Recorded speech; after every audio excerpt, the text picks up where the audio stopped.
It's Tuesday on Your View. Welcome to the show. I am Morayo Afolabi Brown. As always, I have the ladies with me. Toby in the building! Our long lost lady of your view. Oh my goodness! Once in a while, I will grab you. It's so good to have you. To be here. Oh. I'm so glad to be back here. I love it when you come back once in a while. Please don't be a stranger. Be coming often. You know, it's nice to have you. Once in to have that, spike, that Toby spice. Yeah. How are you doing? Thank you. I'm very well, thank you. How's the family? Family is fine. The boys are fine.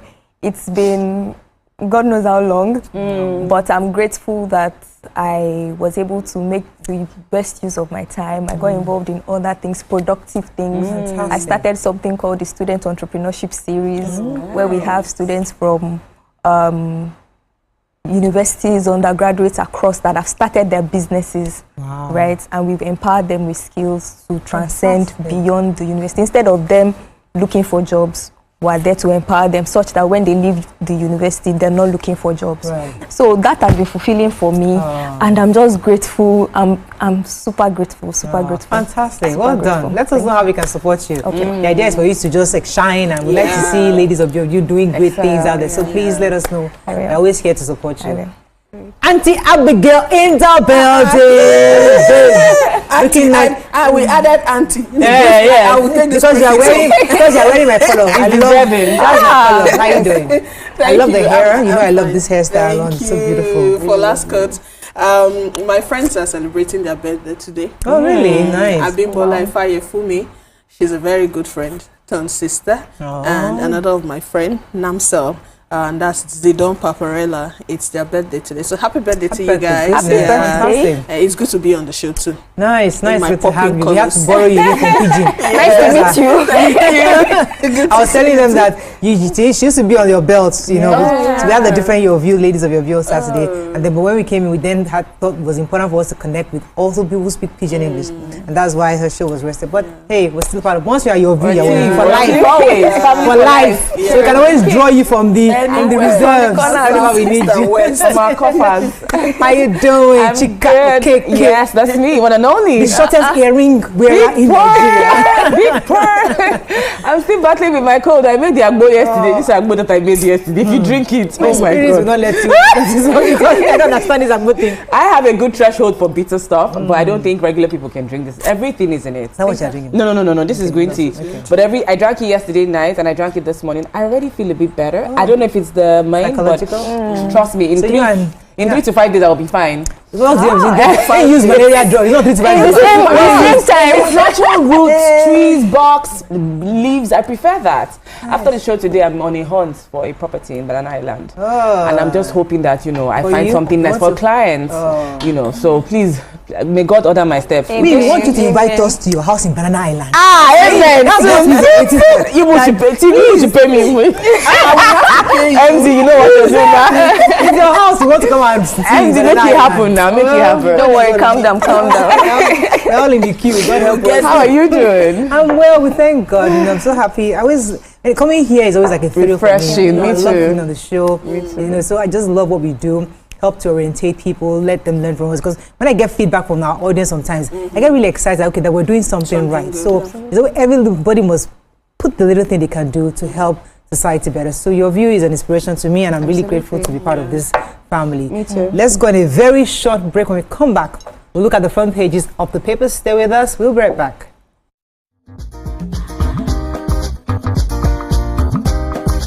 Stay tuned.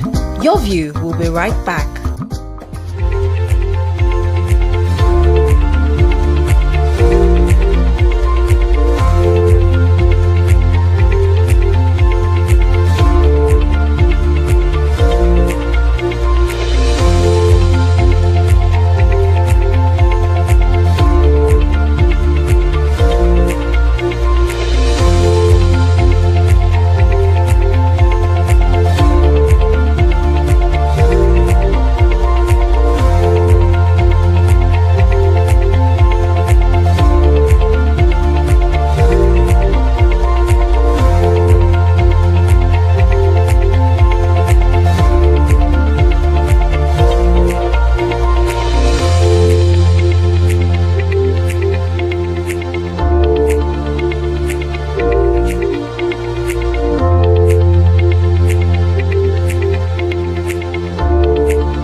Thanks for staying with us. We're going to start with the nation.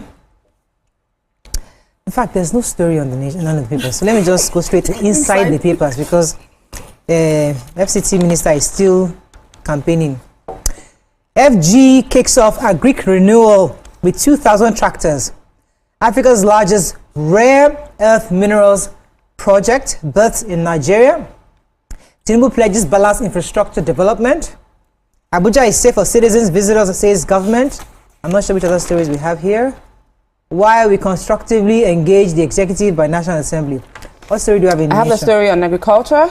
In a new approach to massive production of food and cash crops, the federal government yesterday made available 2,000 tractors, 2,000 disc plows and harrows, and then 1,000 disc weeders to farmers. The equipment were imported from the Republic of Belarus in Eastern Europe and was distributed yesterday after the inauguration by President Bola Ahmed Tinubu in Abuja. According to him, the distribution of the agricultural tools would mark a shift from subsistence farming to technology-driven and large-scale agriculture. Also distributed were 1,200 tractor trailers, 500 seed drills, 300 boom sprayers, 10 harvesters, 12 mobile workshop vehicles, and 9,022 sets of spare parts. According to the president, he says our goal is not only to feed ourselves, but also to become a global player in agriculture. He also explained that this launch is part of the government initiative to woo the youth into mechanized farming, ensuring food security and positioning the country as a global competitor. It's about innovation, entrepreneurship, and nation building. This new agricultural program will see 550,000 hectares of farmland being put into production, the generation of more than 2 million metric tons of food yearly, and the creation of over 16,000 jobs. These are the kind of stories that we like to hear. Food has been a big issue for the longest time, with the insecurities, with the issues with farm, food insecurity. Yes, this is a step in the the right direction. I hope that we can continue to do more and put our attention where it truly matters. Okay, so go ahead. Go ahead. All right, so judge's vacation begins July 21st. The Chief Judge of Lagos State, Justice Kazeem Alogba, has approved a long vacation for judges from July 21st to September 12th. Justice Alogba also appointed 18 vacation judges to sit over urgent and critical matters in the 7 judicial divisions of the state judiciary. The names of those vacation judges are listed on this paper. We can't take all of them, but when they talked about judges going on vacation, people were like, what will happen to cases? Cases? And so there are people that will be appointed to supersede and oversee these things in the absence of the real one. So according to them, the notice stated that the criminal division may sit throughout the vacation where a judge of criminal division is on vacation. So don't worry, our court systems are still working in their absence. Yeah. Toby, you have a story? Yes, I do. And this is from the Nigerian Correctional Service. About 74% of the inmates have been registered on NIN. And that's laudable because out of a total of 80,000 plus, about 50,000 of them have been registered onto the NIN portal. And that simultaneously translates into them being integrated into the Nigerian Identity Management Commission's database. And after all, these people are citizens. They are equally citizens, right? So it's important for them to also be captured. And one of the things that this report had highlighted is the fact that this helps to recapture them. If there's like a prison break or something, they're able to be trackable, right? And I think it's a right step in the right direction. Yeah. So the Minister of Solid Minerals Development, Dr. Dele Alake, has said that lauded actually the project funders of Hastings Commodities Limited. According to them, they'll be providing 400 million foreign direct investment to build Africa's largest rare earth and critical minerals plant that will enjoy full support by the federal government. The plant will be based in Nasarawa State and is going to be employing 10,000 people. He says that the company Hastings Communities, he was thanking them for the value they're adding to the economy. According to them, Hastings hopes to add 12,000 metric tons to its current 6,000 metric tons installed capacity as preparations for the forthcoming groundbreaking of the additional facility gathers momentum. Noting that it represents significant milestone in efforts to spur investor confidence in the mining sector. Alake also added that the establishment of the plant would provide skills transfer and boost the contributions of solid minerals to the greater economy. We're happy because this is a sector that's been long abandoned for many years. So I'm hoping that more investments, people come in to see how they can create more jobs and actually mine legally. There's a lot of illegal mining going on in our country. Moving on quickly now to the Punch. Again, Minister Wike is here all over the papers. Tinubu's Electricity Act, 7 states take charge of power regulation. Let's find some human interest stories. Nigerians in China protest very appalling acts by fellow citizens. Police invite Enugu Punchman over unpublished story. Edo Varsity student 208 others held as NDLA seizes 777 million worth of drugs. 777 million naira worth of drugs. Police nab 2 Adamawa robbery suspects and recover a vehicle. A man arrested for converting home to abattoir in Lagos. Let's take one story for the break. I have that story. Nigerians in China protest very appalling acts by fellow citizens. So some Nigerians residing in Guangzhou, southern China, have called out their fellow countrymen over what they describe as actions that continue to tarnish the image of Nigeria and its people abroad. In a nutshell, the person who pleaded anonymity said, most Nigerians who are there, they are now taking cult activity to the streets. You always see them fighting, doing drugs and all that. And he's baffled. He's wondering why somebody will get money, get a visa, get a ticket, and come to China and start. So I'm telling you, so some people have been deported because of this act, and it's saying this might even affect people that will come in future. Because you know what they say about Nigerians, when we go, we dominate, and the stereotype is there. So, but he is calling out Nigerians that they should try and save the image of Nigerians, because there are good ones that these things are rubbing off on. So that's and especially, I like how he highlighted that, especially the new guys coming in, because the older we come here for our business, and we're doing business for years. You youngsters come in here, start fighting as if there's no order. That's what we do here. We don't do that here. We are here for serious business. So I'm happy that somebody spoke up, and I hope they listen. I hope so. And yes, I have one. Yes, one story for the break. Okay, very quickly, we have the story of the Edo University student who was caught with drugs. So according to the Edo State Commander of the Nigeria Drug Law Enforcement Agency, Michelle Ofoyeju, he said on Monday that the command confiscated drugs worth 777 million naira and arrested 209 suspected drug traffickers, consisting of 129 males and 80 females, one of them being a female 300 level student of Ambrose Ali University, Ekpoma. And this has happened in the last 6 months. He made this disclosure during a conference for the International Day Against Drug Abuse and Illicit Trafficking. He said the student hails from Uromi in the Esa Northeast local government area.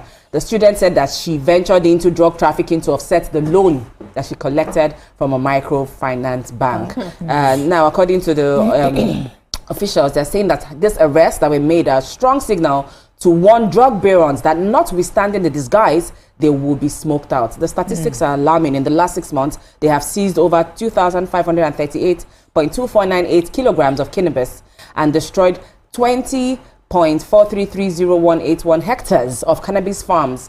And this is really, you know, the onslaught in the war against drug continues. It's sad to see that our young people are not just ingesting drugs, but are also, you know, serving as mules to push and traffic drugs. I hope that we continue to, we must applaud. I mean, NDL is in such a good job. Let's go on a very short break. When we come back, we continue with our review. Stay with us. We'll be right back.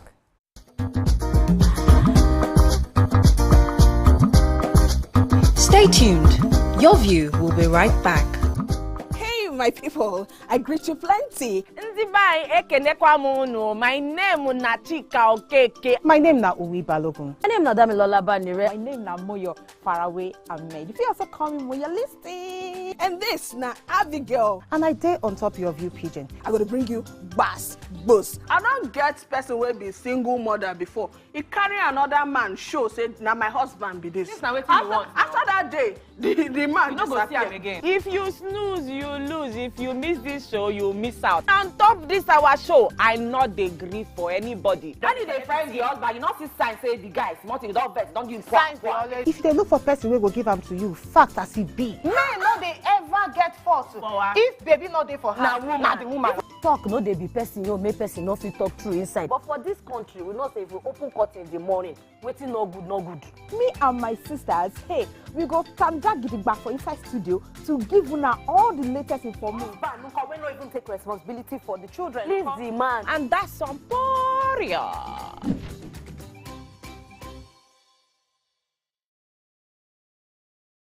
Brand new studio, brand new set, a new face, but still your favorite breakfast show, Wake Up Nigeria. It's a fresh new energy, new vibe. You smell that? Now that's the smell of tasty, tantalizing food from our various chefs.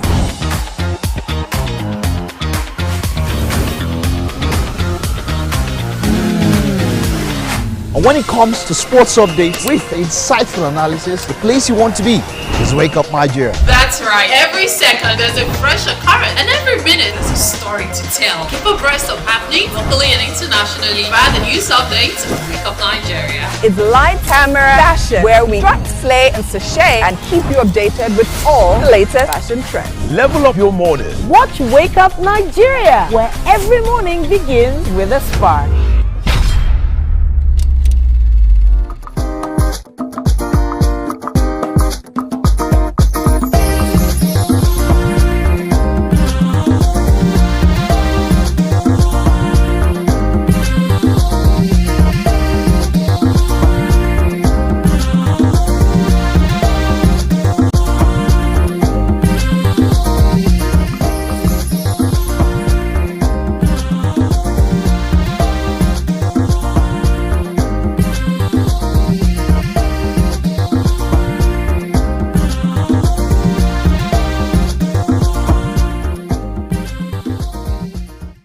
Thanks for staying with us. So we have another story in Punch. You have a story? Yes, an empowerment group, the SESHEB Initiative for Sustainable Development in Bauchi State, has decided to empower women and youth.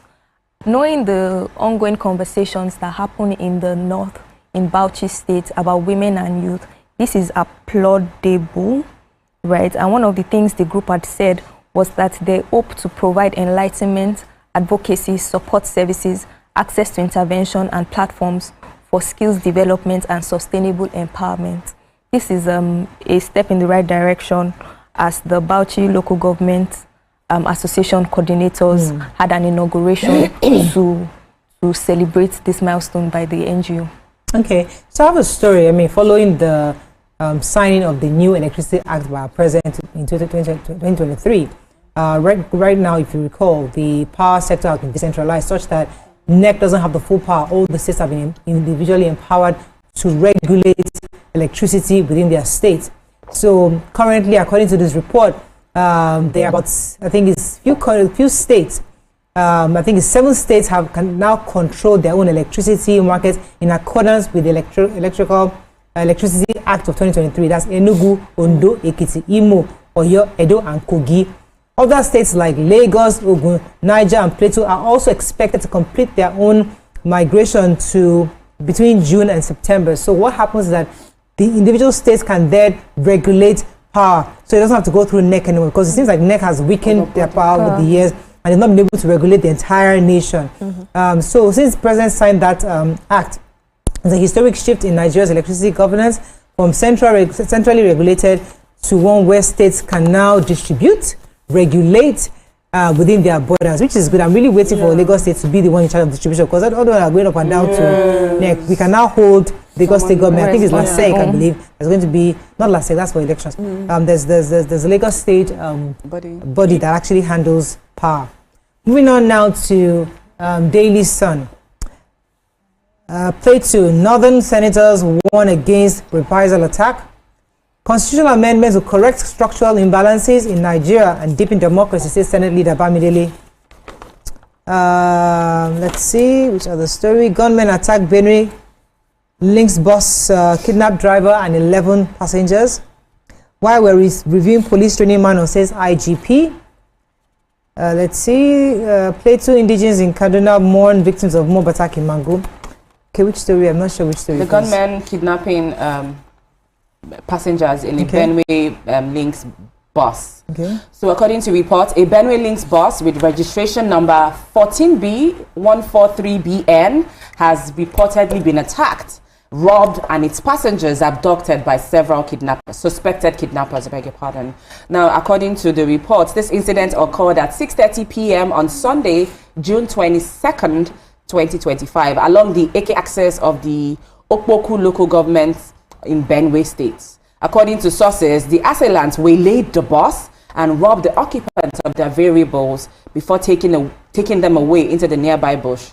The management of Benue Links Nigeria Limited has confirmed the incident, and they've said that this attack happened on Sunday. Like we said, the vehicle departed from Abeokuta with 12 passengers and the driver, and was later discovered by the roadside at Ike with some of the passengers' luggage. However, the driver and 11 passengers were missing.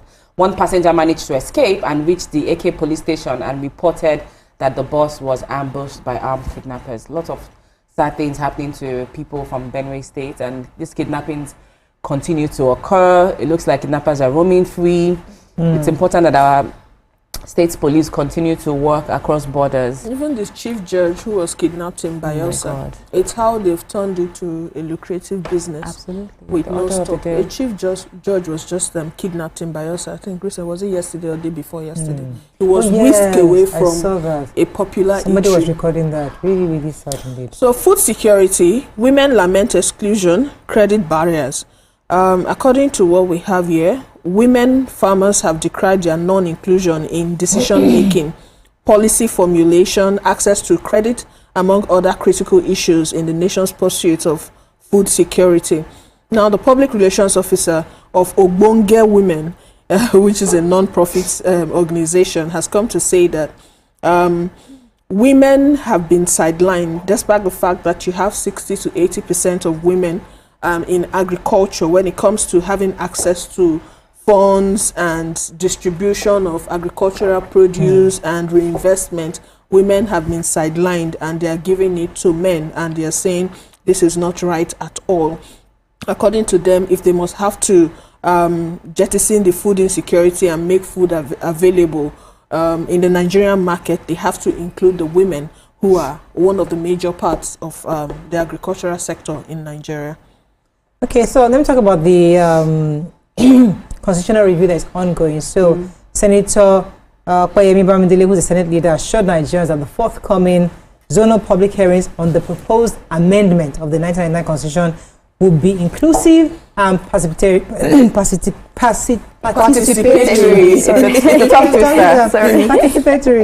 Bamidele, also, who represents Ekiti, gave the assurance that the midterm statement that the constitutional review will soon commence public hearings. I mean, this is important because everybody has been talking about constitutional review for many years.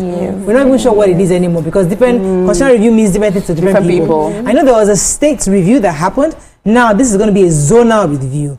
So it emphasizes the need for far-reaching constitutional reforms to correct long-standing structural imbalances in the Federation and Nigeria's democracy.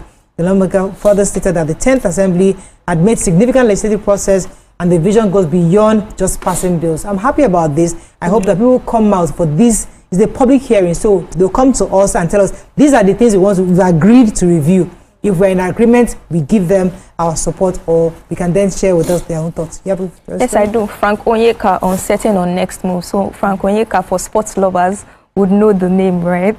And he's been a Super Eagles midfielder, and at some point he's had some issues with his clubs and all of that. So currently he's uncertain about his future in the English Premier League club. And one of the things he said was that right now, I need to go back to Brentford. Brentford was the club where he was before. And he says that I have to speak with the coach, but I don't know who the coach is. And so he's 27 years, but we see that he seems young, but for an athlete, 27 is not such a long time or such a young age. So he needs to really, really get his act together and know what he's doing going forward, right? So all the best to Frank Onyeka going forward. Okay, those football lovers, like I said. So, Vanguard, yes.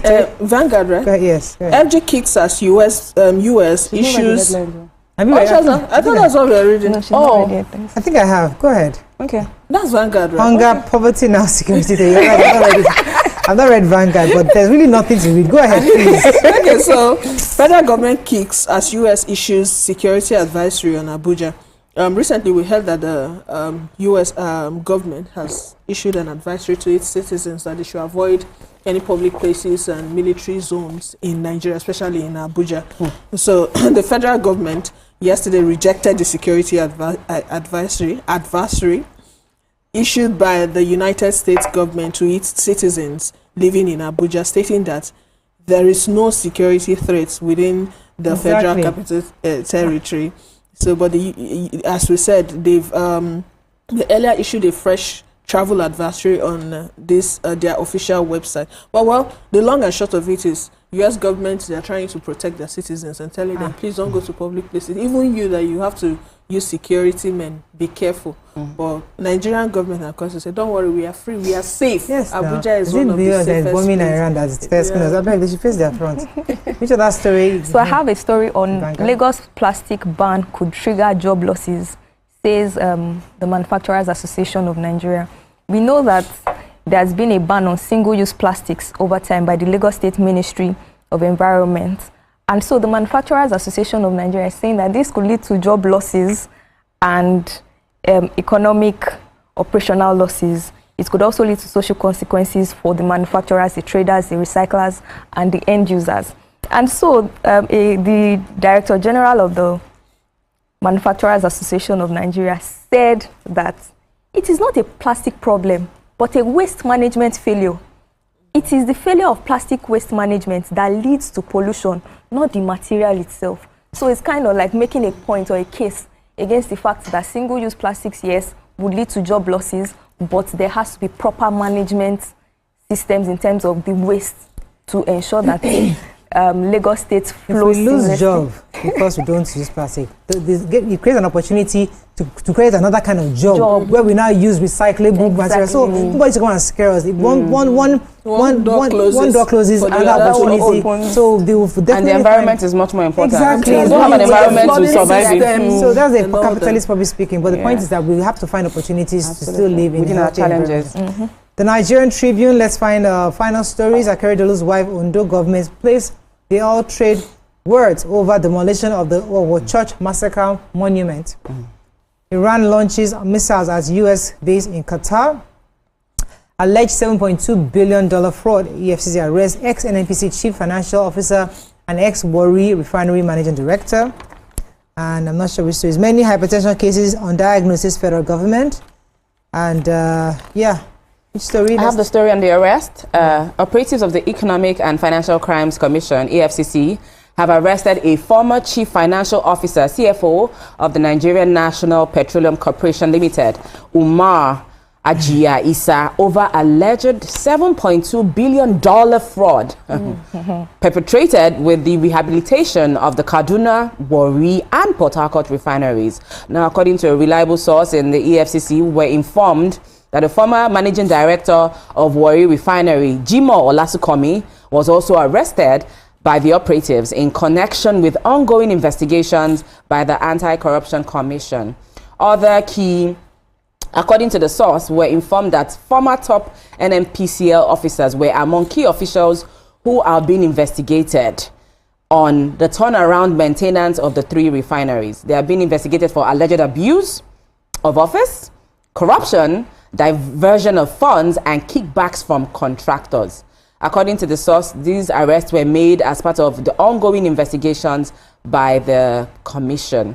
Other officials were also are under investigation currently, such as Tunde Bakare, who is the MD of Warri Refinery, Ahmed Adamudiko, the former MD Port Harcourt Refinery, and Ibrahim Monday Onoja, former MD Port Harcourt Refinery. This sum is staggering, $7.2 billion for refineries that were supposed to be up and running by now to ease, the lives of Nigerians, and people just feel comfortable with putting it in their pockets. I know the investigations will go on. The law will take its course. I just hope that it's transparent enough and that, justice is served. And can we recoup some of these monies? From where? Can you get the money from question. Doctor's right? Okay, so let me take the demolition of the Memorial Park to immortalize the slain worshippers at St. Francis Xavier Catholic Church in Owo. If you recall that story many years ago, the late Governor Rotimi Akeredolu had actually put up that memorial in honor of those who died. But according to his wife, Mrs. Akeredolu, she was saying that the current governor Aiyedatiwa had pulled down demolished the memorial, and she has described it as the desecration of the sacred ground and betrayal of collective memory. In the statement, Mrs. Betty Anyanwu Akeredolu expressed outrage over the state government's decision to demolish the memorial site erected in honor of the worshippers that were killed back on June 5, 2022, and that's because the terrorist attack that happened. Speaking on behalf of the family, the widow of the late governor described the reflection of the distorted priorities. Mr. Akeredolu noted that her late husband's administration had put up that memorial just to help in the healing process of the loss that was experienced by the community. However, the current governor has, according to her, has shown us who he is and his dishonesty, and it also does not hold the honor of those in high regard. I mean, I was hoping to hear a response from the governor's office, but I couldn't get to that here. But pretty much, she was quite upset about the fact that they pulled down that memorial, which was in honor of those who were slain by the terrorist attack. Yeah. So what I have here is many hypertension cases undiagnosed. Federal government says they had a conference this year, and the theme of the conference is scaling up hypertension control in Nigeria. The federal government has raised concerns that many cases of hypertension in Nigeria remained undiagnosed and contributing to the country's growing burden of non-communicable disease. The long and short of it is they're saying that people don't know that they're hypertensive, and even the ones who know, they don't manage it so well. So the figure is 1 out of every 3 person is hypertensive. So which of us is? Nobody. I'm not. So yeah, you have to be conscious of your health. Always check, because you know when you hear, oh, the person was just walking and slumped. So that's the case. So make sure you check. If you're not hypertensive, try not to be. If you are, manage yourself very well. Don't say what they think. Not the only people where they think. It's not my portion. I need to take this response. So the Olowo of Forward had actually responded to Mrs. Akeredolu, saying that they had actually resisted the erection of that place in the first place by the government, saying that it is wrong for them to erect something in honor of the dead around the palace. So according to them, so that was the reason, and they say it has nothing to do with the governor, and this was a decision by the Olowo in council as a decision that was made. Okay, that's all we can take on Front Page Review. When we come back, move on to our next segment. Stay with us, we'll be right back.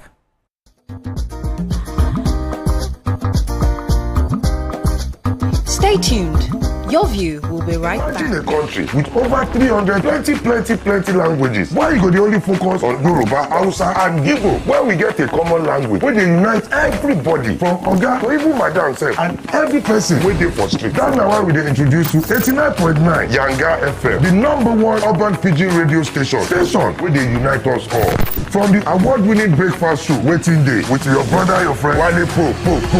Everywhere so Bobo. You dey joke for this This na Cruise Express, and this go be the best 4 hours of our life. Country people, make una join us. Now we be What's Up Naija crew. Now we dey give you wetin dey sup for inside we country. Yes, so keep it locked.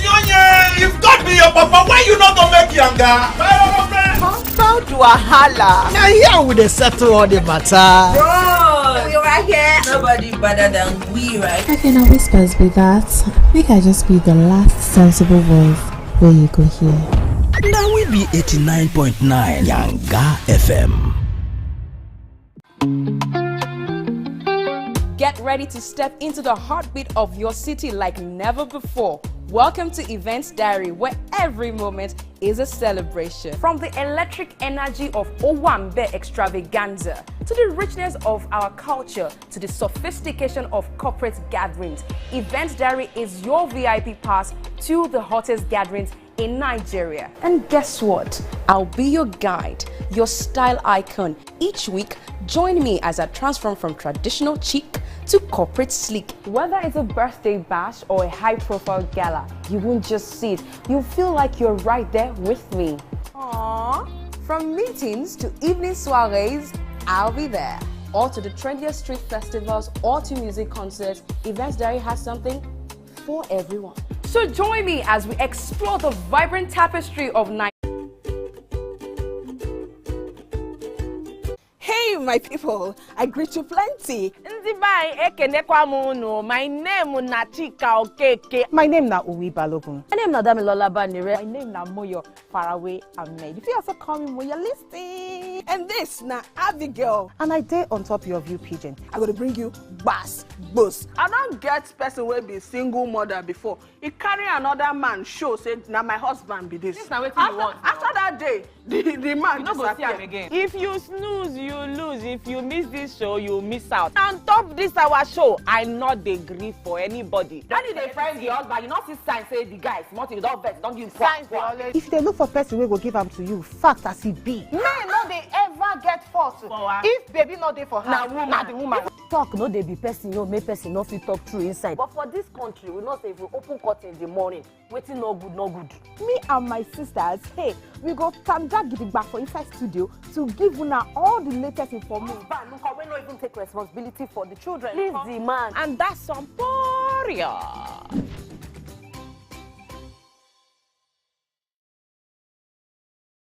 Brand new studio, brand new set, a new face, but still your favorite breakfast show, Wake Up Nigeria. It's a fresh new energy, new vibe.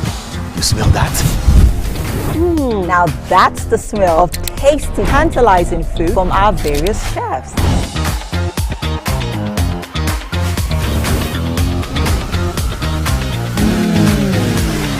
And when it comes to sports updates with insightful analysis, the place you want to be is Wake Up Nigeria. That's right. Every second there's a fresh occurrence, and every minute there's a story to tell. Keep abreast of happening locally and internationally via the news updates of Wake Up Nigeria. It's live camera fashion, where we cut, slay, and sachet, and keep you updated with all the latest fashion trends. Level up your morning. Watch Wake Up Nigeria, where every morning begins with a spark.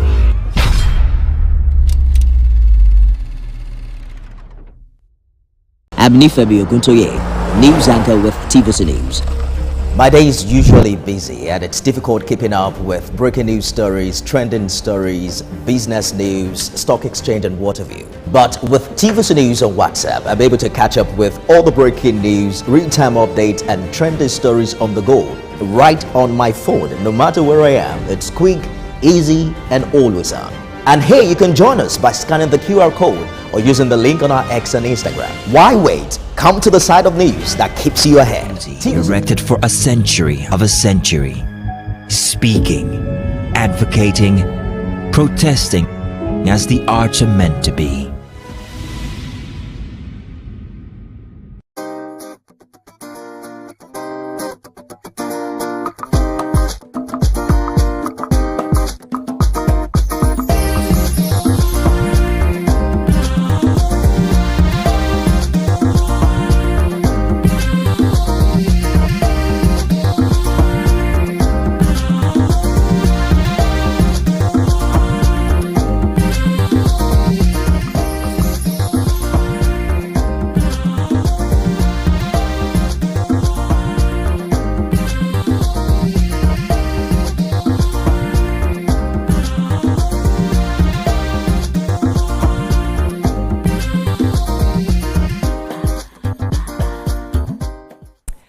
Thanks for staying with us. So our conversation today is about the recruitment process in Nigeria. Sometimes it's often marred by man-no-man racketeering, bribery, corruption, and even nepotism. Recently, a federal lawmaker openly boasted about securing employment for her constituents in the civil service. Today, we're just talking about these long-standing anomalies, if you'd say, that have become widely celebrated norms in our society. Joining us to converse with us is Mr. Alex Unya. He's a social commentator and will be joining the ladies in this conversation. Welcome to the show. Good morning. Good to have you. Unya. So you can also join the conversation on 020-163-5 52013090241 You can also send us messages on X and also on YouTube. We'll be happy to read your thoughts. They call it racketeering, they call it nepotism, they call it man no man, all sorts of labels they give to it. However, this is a practice that has been almost normalized in our part of town. And the truth is that everybody does it. I'm like, I don't want us to be hypocritical here and act as if nobody has ever done it among the people that we know. Because even here, on a daily basis, every single day I get a call. Please, I have a daughter that wants to do internship. Can she come? I'm thinking there's a process. All you need to do is go online to TVC Communications, find her and apply. The process is transparent. The system is in place. But nobody wants to believe there's a system in place. Go and call Murayo. You have somebody there. You know someone. I'm wondering, what can I do? Because it's until the department says I need somebody. I can't just throw you in there like back in the day where just bringing somebody and putting them. So everybody calls everybody. And that's the truth. So do we therefore, must we label it, and I'm talking to the ladies also, must we label it as nepotism or racketeering or man no man, or is that the reality? Because if I was living in a different country and I know somebody who can do a job, I can say, bros, this position apply, and because I feel he might be qualified, I'm behind him. What do you think it's nepotism? Do you think it's racketeering, or do you think I'm trying to find the right phrase to say. How would you say it, especially how the lawmaker had posted about employing people in our own constituency? Do you think it's...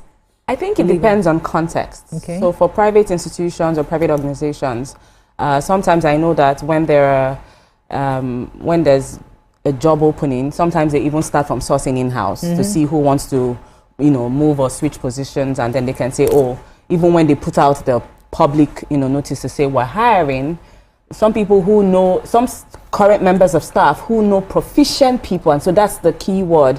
Just because you know someone, that doesn't secure you the job itself. You still have to come and prove your mettle, right?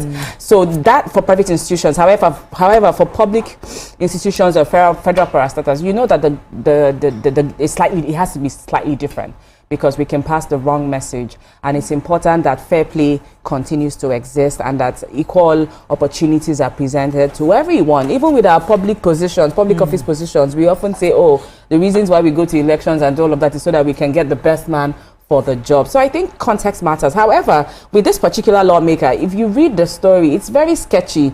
Information is very scanty. So what was said is that she said that she secured federal employment for constituents into FIRS, National Assembly Service Commission, and Tech Fund. And according to her words, I just want to quote her verbatim, she said she secured these employment positions for her constituents. She didn't mention to us if these are people that she knows personally. The thing that stands out from what she said, hold this on, kind of details the thing that she said that stands out is that from her constituency. So it could be that people walked into her office and random people walked in and said, oh, are there job openings? And then submitted their CVs, and she found through the credible process. people. Yes. So she didn't say, oh, my cousin. Okay. Unless do we have evidence to prove the fact that she knows these people personally? So she hasn't done anything wrong in your view? No, I'm not saying that she hasn't done anything wrong. Okay. If we can prove that there were elements of man no man existed, then we can continue to have this argument. But just saying that she employ people in her constituency, it's like if somebody is in charge of Sule constituency and there's a call or something and people just... Because part of your job as a leader in your constituency is also to get jobs for your constituents. Exactly. So to cater to the interest of your... that you provide jobs. Abigail, let me come to you. So I was going to say, you just took it out from my mouth. She's representing Okigwe North. And I think the first thing she will want to do is to look out for her people first. The first thing is, are they deserving? Did they really deserve the position? If they are, of course.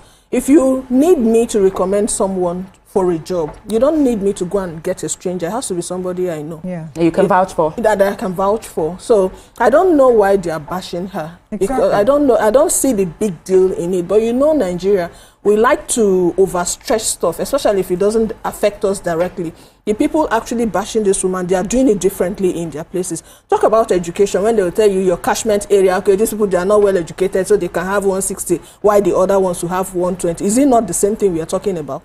So this thing has really eaten deep into the fabric of our society. And I remember those days in schools when you have to have your defense and all that, or exams, they get external lecturers to come and do the supervision, so you don't have to go through, okay, this lecturer is my favorite, he can score me higher or so. So they do stuff like that. So for me, if there's a process for employment and she went through that process, okay, there's an opening in FIRS, these are the people I know, I recommend them, they go for the interview and they pass, it's fine. It's not like, I have a sister in Abuja, please just give her work. That's where I have issues with. Yeah. And we know that this is what it has been thriving in Nigeria so far. Let me come to you, Toby, because I know these things happen, right? But we are trying really hard, our generation is trying really hard to change that narrative. And I think a lot of people are beginning to realize that you have to apply, because you can't just say, oh, Chika needs a job. Please, Mariah, find her a job. How? Just come and do it. It doesn't work. There's no company existing that will just put you in, plug you in just because. There has to be an opening. But Toby, what are your thoughts on this? I think that the major cause of reason for this is the level of development of systems and structures in Nigeria. We don't have such systems that allow for that process of when you get in, go through the process, right? And it speaks to our level of development as a nation. So when we say we have somebody that has a job, right? When we even say go to apply, they're saying no, there just has to be another way. But even when you're saying that no, this is the system, they still don't believe you because they feel you don't want to help. Exactly. So that is eating deep into our systems. Even when we want to do the right thing, we understand that there's always one door somewhere that someone can actually open. And one of the things people complain about is that they don't actually know when these parastatals are employed. Exactly. Right? So the fact that you will just hear that XYZ has recruited 2,000 people. We don't see those applications. They're not as public. Let me put it that way. They're not as public, right? Even though they're out, right? They're not as public. And those things also make people have that mindset of saying that this thing, there has to be.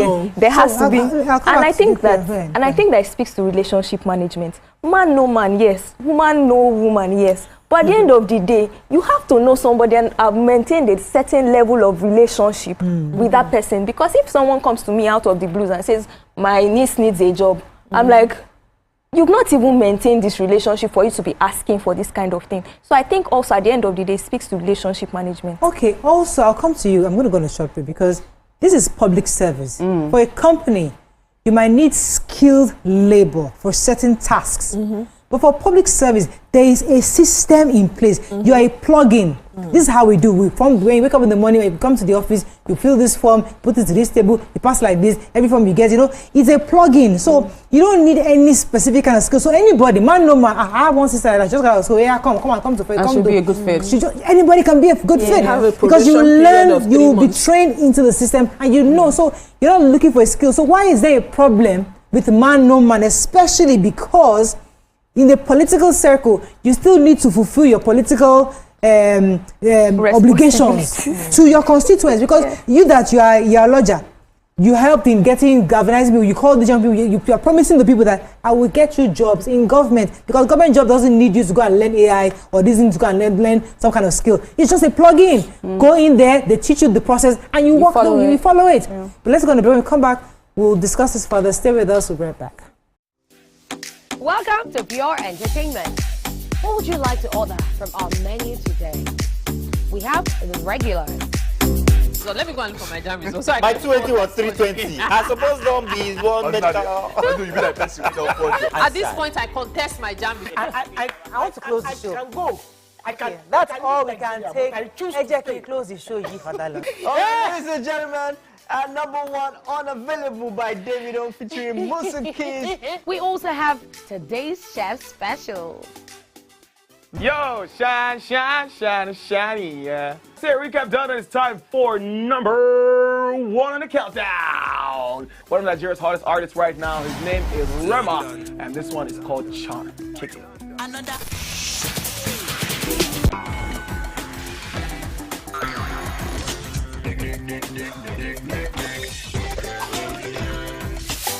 For dessert and a bit of nightcap, we have the nighttime and online specials.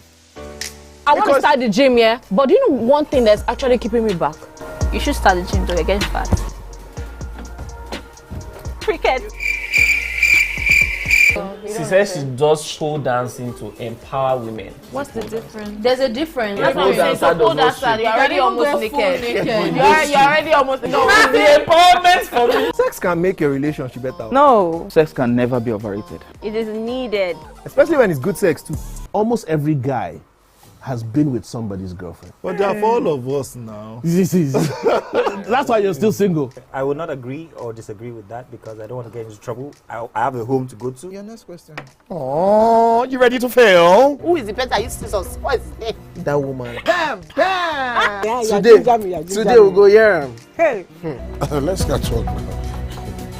I'm sure we've been able to satisfy your cravings, yeah? Stay good. TVC Entertainment for pure entertainment. Hello, TVC Communications. How can I help? What makes TVC the right choice for my business? Excellent question, sir. Let me share some exciting facts with you. Start your day on TVC Entertainment with Wake Up Nigeria, a family and lifestyle show. Your view empowers women globally. It's your view, let it count. Entertainment Splash delivers the hottest celebrity trends. On TVC News, we keep you informed with breaking news and in-depth analysis of events shaping the world. I will continue to speak the truth. TVC News at 7 and TVC News at 10 p.m. delivers the most important stories of the day. Max FM, your hit music radio station, captivates listeners daily across Lagos and Abuja, making every commute more enjoyable. Adaba 88.9 FM is not left out, as it is the voice of Southwest. And on TVC Digital, we reach to million viewers daily. All together, pulls in over 17 million viewers daily. Contact us on 0707 272 8338 or marketing at tvccommunications.tv. Partner with TVC Communications today. Let's grow together. Imagine a country with over 320 plenty languages. Why you go dey only focus on Yoruba, Hausa and Igbo? Where we get a common language where they unite everybody from Oga to even Madam sef and every person wey dey for street. That's why we dey introduce you 89.9 Yanga FM, the #1 urban pidgin radio station wey dey unite us all. From the award-winning breakfast show.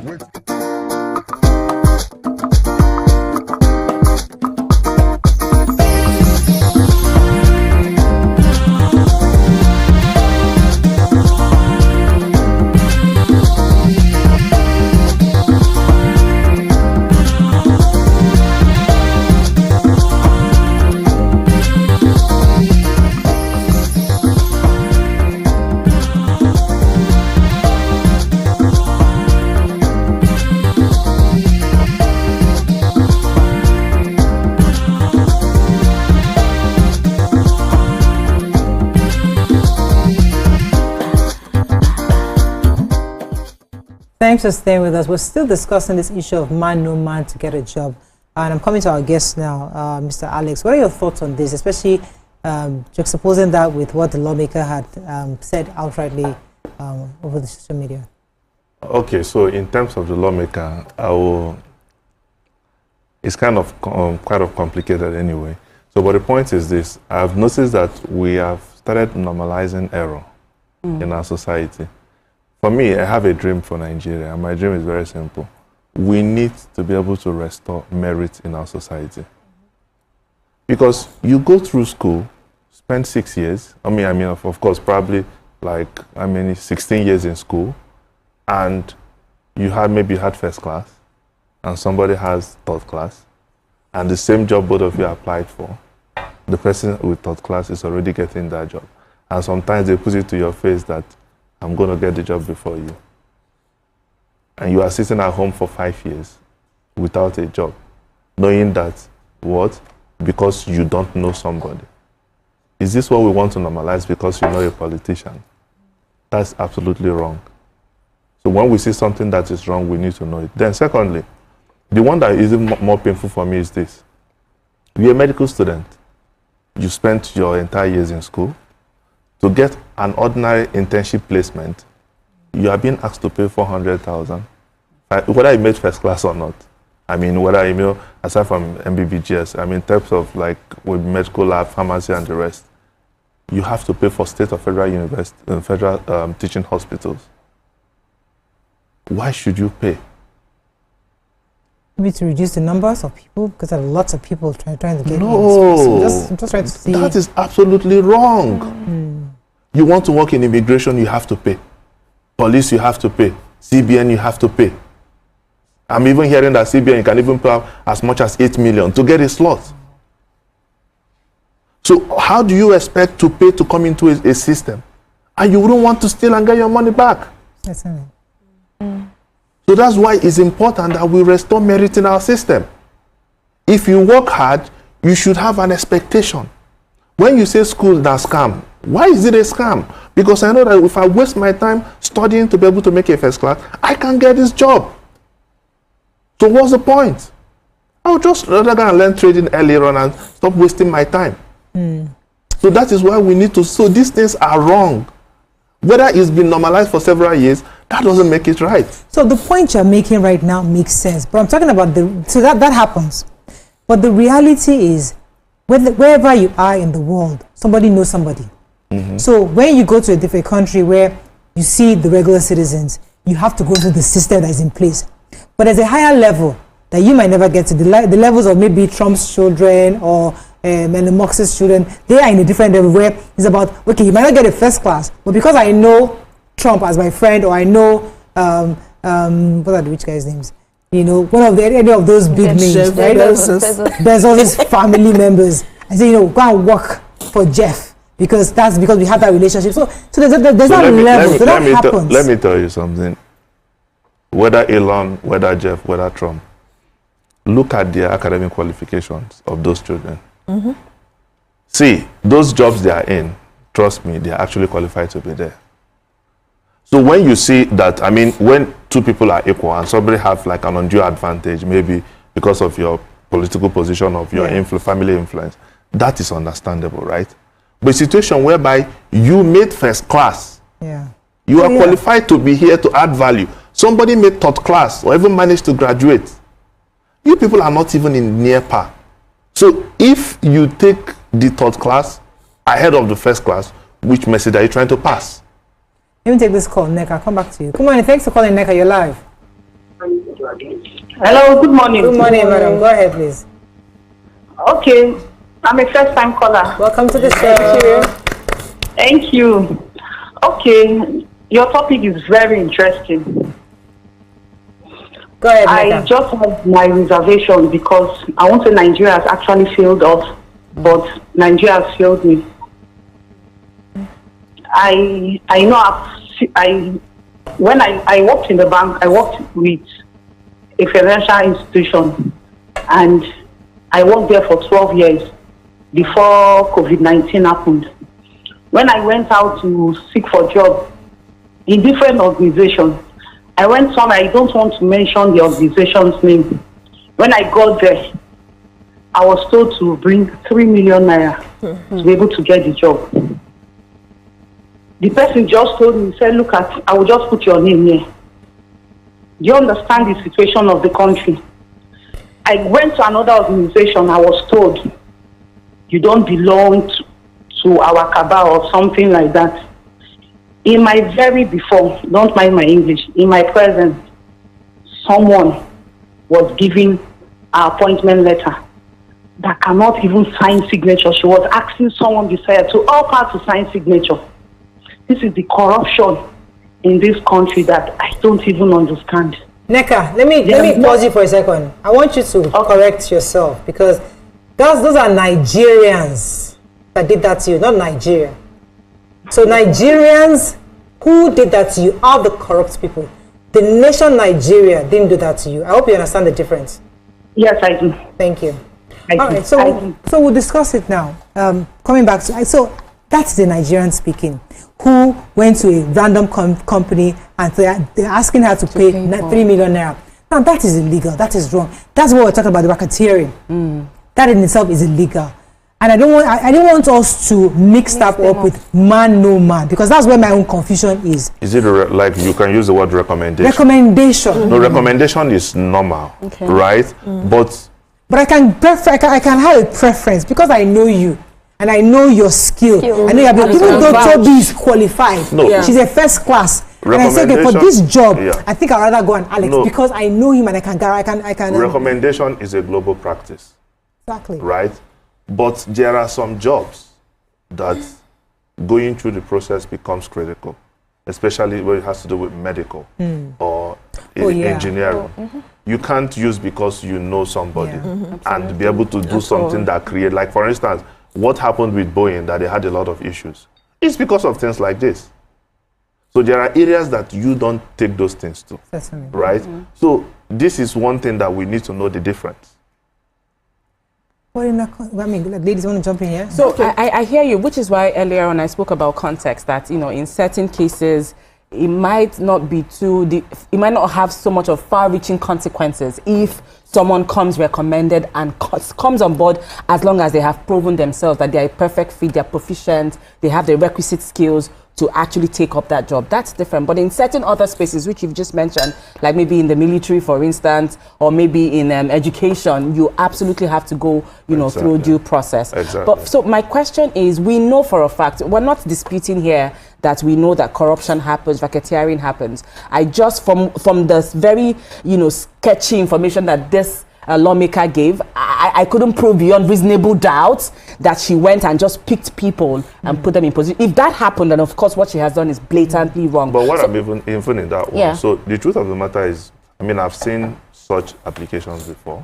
And what I normally say is, do you know anybody that got 2-1 in engineering? Do you know anybody that got this? And people will start rushing for this. So at the end of the day, it may actually be the most qualified people that she picked. Yeah, so that's why I actually don't like talking about people. I like to, you can reference it and then pack it and then focus on the issue exactly. Abigail, want to jump in? So I was going to say that most of the time you see the decay in the society. For instance, when I was in the in camp, National Youth Service Corps, I understood that most of those high staff, they have slots. So because one of the staff of the camp at Ekiti actually found me interesting, he asked me where I wanted to serve, and I told him, okay, this is where I wanted to serve, because he had the slot. Now, he was able to recommend me because of what I did in camp. So you can't fault him for that, because he had the slot, and he has someone that could fit in that slot.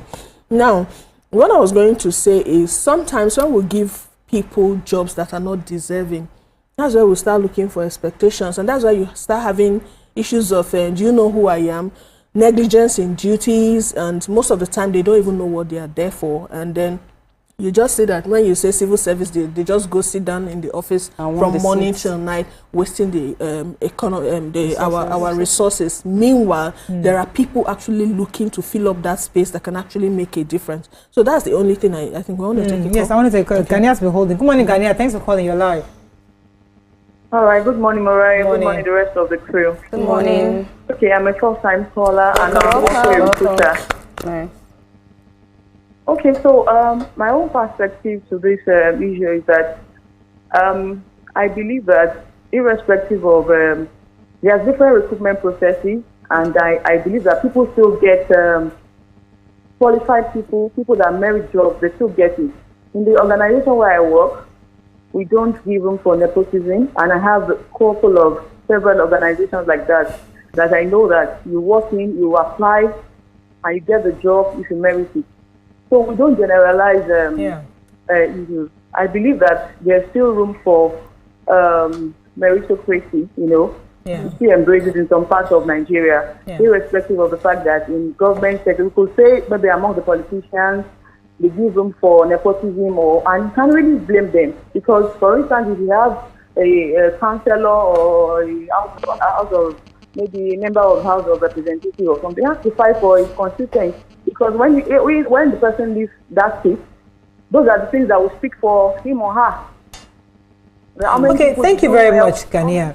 There's an angle we've not touched, which I'll go on a short break, because I want us to think about it. Our natural tendency of trying to refer those we know. So, for example, there are various groups: the Christian group, the Muslim group, the Yoruba group, the Shekiri group, the RCCG. Everybody has he's a member of our church now. He's a church member, and that's I want to say natural, because We all have those small clusters. Yeah, but no, this particular and we always one do it because we feel but like what you're this person... talking about is actually not even a Nigerian problem. It's actually a world problem. I mean, if a British person sees a British person, even in a job that the Nigerian is more, of course, they'll definitely pick a British person first. So that one is different. Where I have big problem in, when people have to pay, right? And people who don't have money, lose out on who are way qualified, are being denied of these opportunities. For me, that is even where my big problem is. Recommendations, you absolutely cannot stop it. It happens everywhere, right? But for this one that people are forced to pay, is what I will never So for us to accept. describe a very robust conversation, we need to start naming some of these people. Let me go in a short, we'll come back. Because I don't understand how I have not I've not really experienced it, but stay with us, we'll be right back.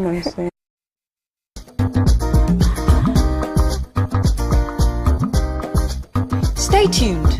Your View will be right back. Welcome to Pure Entertainment. What would you like to order from our menu today? We have the regulars. So let me go and look for my jam results. My 280 was 320. I suppose don't be one medical.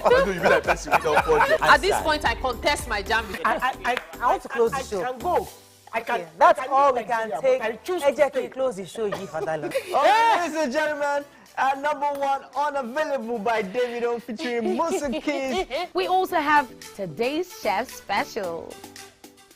Yo, shine, shine, shine, shiny, yeah. Say recap done, and it's time for number 1 on the countdown. One of Nigeria's hottest artists right now, his name is Rema, and this one is called Charm. Check it out. Another.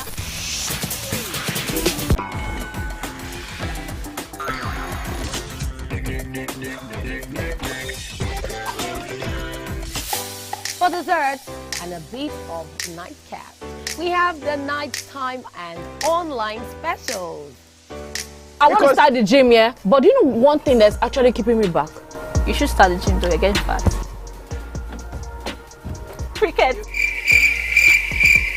She says she does pole dancing to empower women. What's the difference? There's a difference. That's what I'm saying. So pole dancer, you're already almost naked. You're already almost naked. No, it's the empowerment for me. Sex can make your relationship better. No. Sex can never be overrated. It is needed. Especially when it's good sex too.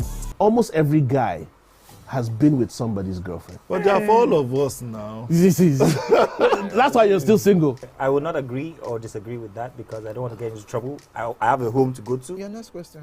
Oh, you ready to fail? Who is the person that used to us? What is his name? That woman. Bam! Bam! Yeah, Today we'll go here. Hey!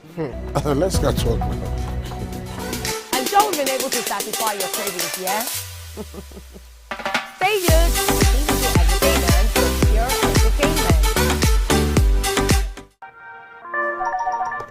Hello, TVC Communications. How can I help? What makes TVC the right choice for my business? Excellent question, sir. Let me share some exciting facts with you. Start your day on TVC Entertainment with Wake Up Nigeria, a family and lifestyle show. Your View empowers women globally. It's your view, let it count. Entertainment Splash delivers the hottest celebrity trends.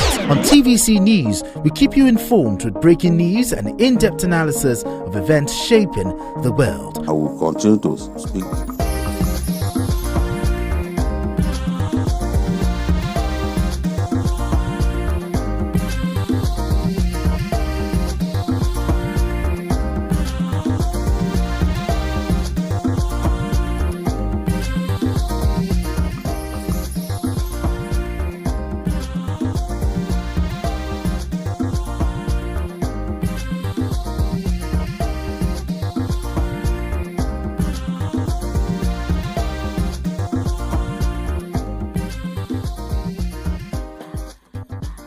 Thanks for staying with us. As we've been discussing, we all agree on this table that racketeering is wrong. It's a crime. It's totally wrong. There's nobody going to justify it in any way. But the reason why we're trying to have a conversation is because to understand the reasons behind it. I was saying during the break that maybe population, the fact that 1,000 people get a first class across maybe 5 or 10 different universities and they all want this one job. Now, somebody who is corrupt now says, opportunity for me to make some money from this. That okay, maybe the company, since everybody wants to come and work in my company, I might as well put a bill for if you can afford this. So we're looking for somebody who is financially buoyant enough to afford this. Now, it doesn't make it right. But what exactly could cause a situation whereby somebody feels that, aside from corruption, obviously, because they need to make some extra bucks, but what is the cause, and what kind of systems can the government put in place to reduce and make up to be able to absorb these 1,000, these really bright minds, such that they don't have to go and pay anybody to get employed? That's a real conversation. I'll come to you, Agnes. You wanted to share a story? Yes, when you respond, because go ahead. Okay, so I wanted to give you a very simple instance. If you want to school in Harvard, there are two options. Either you pay or you apply for scholarship. That same spot that you're applying for scholarship or any of the Ivy Leagues, probably more than 100,000 children are applying for just maybe like a 50 slot. School fees is probably like $120,000, $180,000 a year, which is enough for the admission officer to do what? To write who they feel that is rich. Pay me 50,000, let me give you that slot, right? But what they are looking for is so many other criteria, which they keep making it more difficult every year because a lot more people are looking for that small slot. At the end of the day, they pick you based on what? Merit. And merit can be maybe your personal statement appealed more to them, right? Maybe your story. Maybe you had a history of Harvard, a link. So something happens, right? Which is based on the crowd. Those things that set you apart from the crowd is basically what they are basically going to use to do what? To assess you. Now you hear people say, okay, go and do IB, go and do this, so that this can, okay, IB has academic rigor, course rigor, right? To increase your chances of getting into these Ivy Leagues. Now, these things are normal, right? At the end of the day, they pick you. So this is based on what? Merit. But a situation whereby somebody sees that so many people are looking for that small slot, and you now want to charge, the best thing to do is to charge. Automatically that is wrong. At the end of the day, see what happens. When the Harvard guys picks those people, these people excels in life and makes even the university a lot better. When you bring those people who pay, they come to the system and become nuisance. Yeah. Let me give an example. Toby had an example. I think I have a call. Good morning. Thanks for calling. You're live. Hello. Hello. Good morning. Aisha, go ahead, please. Yeah, I'm a first-time caller. Welcome to the show. Welcome. Just want to share my experience about this job racketeering happening in Nigeria. Go ahead. Hello? Yeah, we can hear you. Go ahead, please. There's this job I applied for, a federal government job last year in October. And I know, personally, I know about 5 people who also applied for the job. It was online we applied. And you know, since October last year, we got emails that we're supposed to take an aptitude test for the job. And we later got another email that the aptitude test has been cancelled, that they will get back to us so that we'll know when to take the aptitude test. And lo and behold, we're in June. We didn't hear anything because I and the other people who applied were being in contact with each other. We didn't hear anything from them. You know, like yesterday, I had to go to their website. I got a number from there. I called this number and they said that the jobs we applied for, that the jobs are no longer available, that they've picked those they wanted to pick, and they've all received their appointment letter, and they have even resumed work.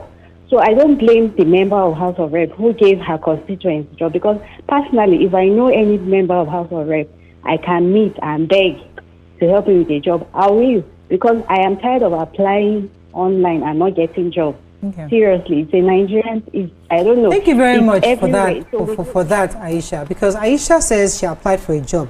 She knows 5 others, but she probably knows another 200 others that applied. But she only knows the 5 others. So that 5 others, because they've not gotten the job, in her own mind, oh, they gave to somebody, maybe it was through nepotism or something. But the truth that others might have applied, because there's a lot of people who are applying for jobs, and there are very little jobs available.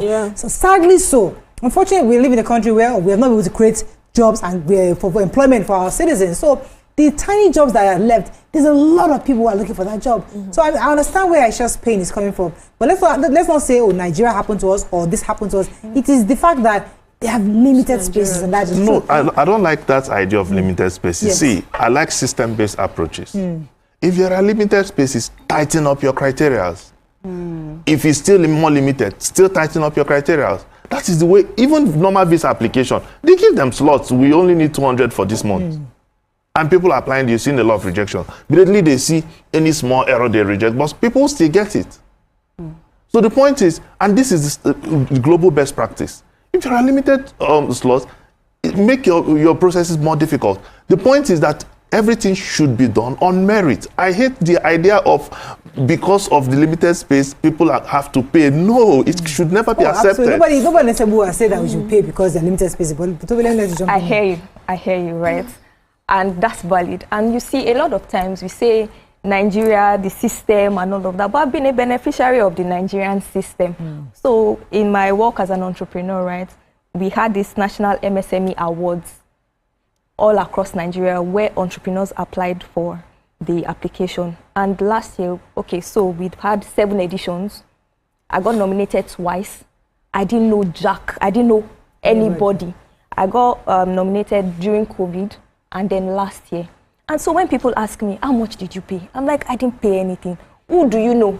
I didn't know anybody. And I got in. We had, when I received the mail, it looked like a scam because it was too good to be true. We had an all expense paid. We went to Abuja. We got lodged in an hotel. We went to the presidential villa. It was a beautiful experience. And so how well do you want to tighten such a process? So for example, we had about 16,000 applications and they were only going to choose 3 people. Imagine 3 nominees in each category. And you're part of the 3? I was part of the 3. Imagine that. And very randomly. Very randomly. So there are times because you know what happened to your own? What I'm saying, you know what happened to your own? What happened to your own is very simple. Everybody in Nigeria is not bad. You may be lucky that the person that is in charge of the system that chose you came in and said, no, everything must be done on merit, even while he's fighting against his colleagues. A lot of people are good in Nigeria, and a lot of people are also bad. So you may be lucky, but the point is not about random good. We need to make good a standard across all boards. Absolutely. So because if you go back to that, if you try that thing again now, you may be unlucky that the person that is there just came in to do what? Only select people based on their choice. No, I don't want us to go on with that narrative to say the person may be XYZ. Let's think good, right?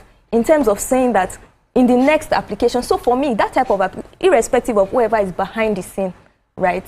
The application is meritable. Right, and it is on merit. She had given an example also as well, where she got a job. You know, there are times when bad news will spread faster because of the fact that good people don't talk. Good people don't talk. We just don't talk, right? So I want to also let you know that sometimes it goes beyond your degree. So you may be having like first class, but you don't have the right attitude. You get into a crowd. Most of the time when these people call for auditioning or they want you to come for a job, they are watching you beyond, and you will see they will tell you appearance, speaking ability and all those. So I think it goes beyond that. And most of these offices, they have processes, internal processes that you may not even.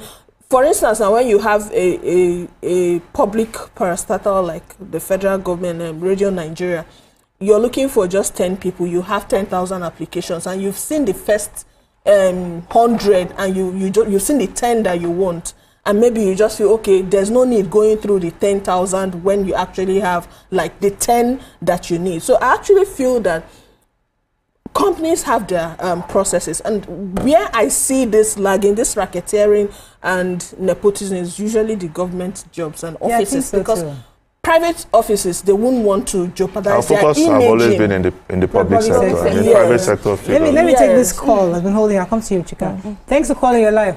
Oh. Go ahead, Chika. Okay, so my question and you know where my thoughts are right now is, you know, you spoke about sometimes this war against corruption being a lonesome battle where maybe it's just one person, one strong voice, you know, I'm speaking for doing what is right. How do you think that we can, you know, really champion those kind of voices so that in the long term we have these voices holding water, and then having more people come on board to say we have to do this thing right, even in public parastatals? And how do you think we can ensure accountability a lot more in terms of transparency in public offices, for instance, transparency of how these recruitments are done, on what basis? How can we really demand and, ensure that there's a bit of transparency. The best, accountability. the best way to fix things is to fix it from the point of systems, right? Okay. If you fix it from individual point, you always make mistakes. Yeah. Because this person is good, next person is bad, next person is good, next person. So you always keep doing those rotations. But for instance, as simple as a recruitment, we are taking it out from, let me use a very clear case study. I'm talking about the internship in teaching hospitals, right? You know that these students come to these places and the whole racketeering happens within those hospitals, right? No problem. Let's take out this whole process completely from the hospitals. Let's have like a department that does this thing. And as much as over time, that department may also be infiltrated, right? But at the first, for the fact that you've removed it from them completely, you know that you've already curbed out corruption at least by 60%. Okay. People apply, those departments, if you're lucky to be able to select credible people to do their selections and post them to those places. At the end of the day, you see that you've already cut out these things, and it's very systematic.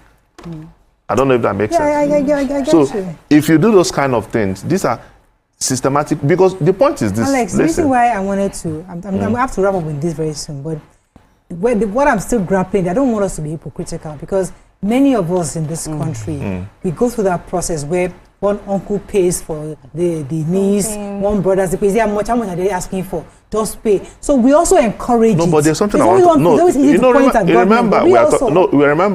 know. We are not affected, right, in any of these things. The biggest point is this. There are younger generations that are coming up who are definitely expecting to hope for a generation. Yes. If I am young and I'm listening to this, trust me, do you know what I'm going to do? Just go and attach myself to a politician. Learn how to be loyal for a while. I will not waste time to learn anything. No.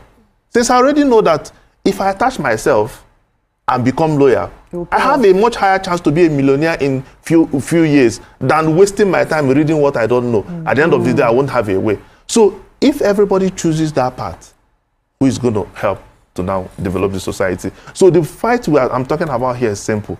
It's about this new generation. I'm not affected. Nobody in my lineage is affected in any way. But it's really not about us. It's about the wider Nigeria. It's about that child in that village who has nobody, who knows nobody, but is sleeping, waking up, struggling every day to read his book, hoping that academics are going to launch and liberate the entire family. So if that person goes through that stress, and at the end of the day, that person doesn't get a chance, what is the hope? Yeah. So if that is the reason why we are saying no to this, not because of us, it's because of them. Gotcha. I have to rush. Okay. I have to go. What's something? Yes. We keep saying we're saying no to this, but I think that sometimes when we're able to hold one person and say, yes, we've caught you in this act, we'll still keep going round in circles. You've heard of internship in hospitals and how, but nobody's saying this is the person responsible. Calling them out. We're not calling them out, and we're just saying it as something happening behind the scene. And I think that when we begin to call out these names, we begin to call out these systems, placing fingers on them in particular, I think it will help. Because one cannot benefit from it. So you may not benefit, but everybody just knows somebody. At least my nephew got a job because of somebody. So we cannot just keep mute. And then it continues. And we nobody really calls anybody to order. We have to wrap up on this. Abika, want to say something? I wanted to say, what's the role of individuals and what's the role of government to curb this, if you have to recommend? For the individuals, raise awareness. For the government, take action. Mr. Alex, you're very direct. As simple as it. Okay, we have to wrap up. But I think really in a nutshell, we agree racketeering is illegal, is wrong, because it's not about us. And I think I like what you said. It's about those young people who are studying.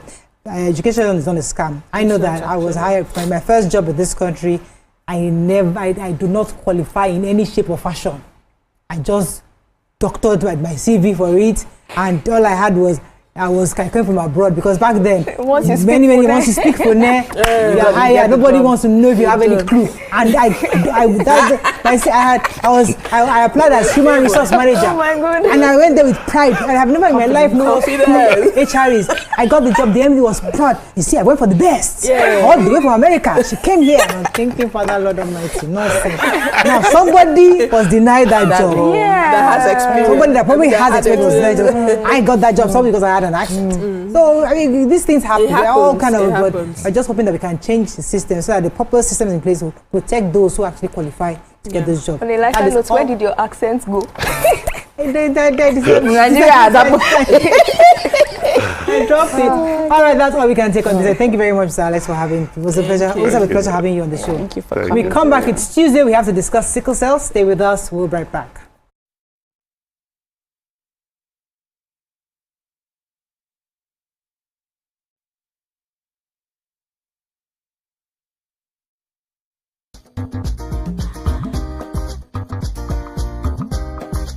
Stay tuned.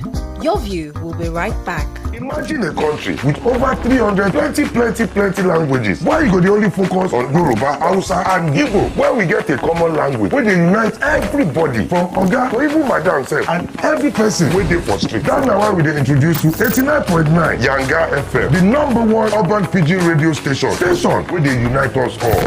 From the award-winning breakfast show, Waiting Day, with your brother, your friend, Wale Po. Everywhere. So, Bobo. It a joke for this side. This is not Cruise Express. And this go be the best 4 hours of our life. Country people, make una join us. Oh. Now we be What's Up Naija crew. Now we they give you what they sup for inside we country. Yes, so keep it loud. You've got me your papa. Why you not gonna make younger?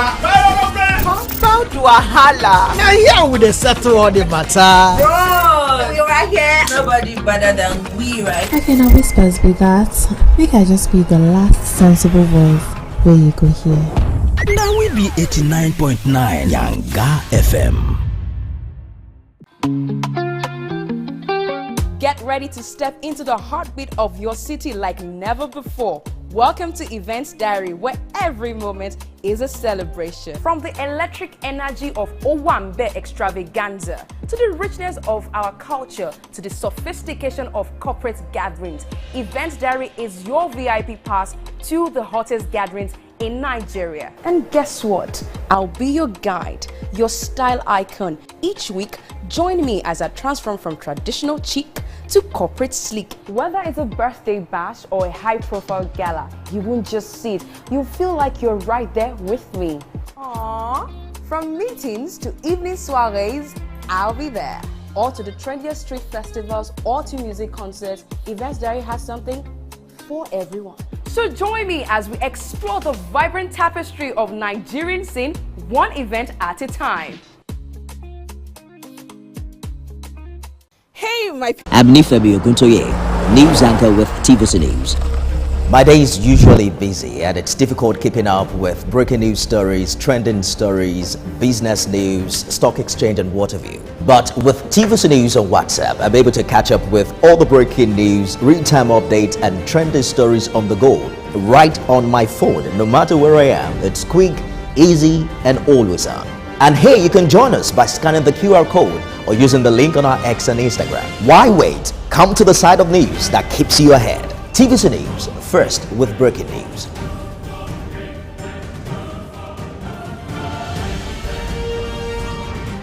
Doubt and fear doesn't occur at the canvas, it shows in the canvas. It shows the conation of raw earthen material slabbed, stroked and molded at a pace provided by the doubt and fear.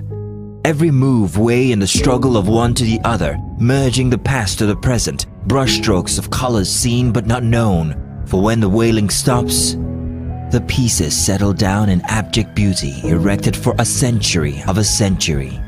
Speaking, advocating, protesting as the arts are meant to be.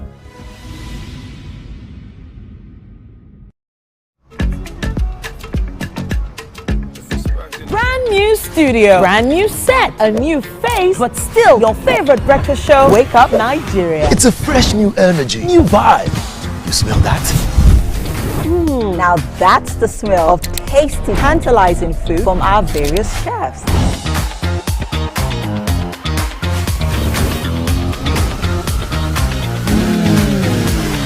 And when it comes to sports updates with insightful analysis, the place you want to be is Wake Up Nigeria. That's right. Every second there's a fresh occurrence, and every minute there's a story to tell. Keep abreast of happening locally and internationally via the news updates of Wake Up Nigeria. It's live camera fashion, where we strut, slay, and sachet, and keep you updated with all the latest fashion trends. Level up your morning. Watch Wake Up Nigeria, where every morning begins with a spark.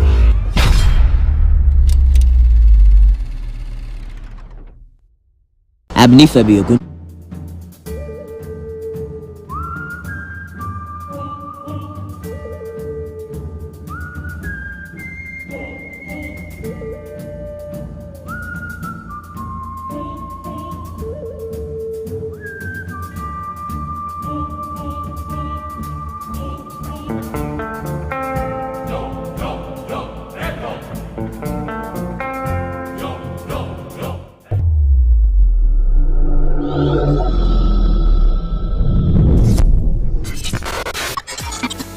think you can outplay me in this game of wits and knowledge?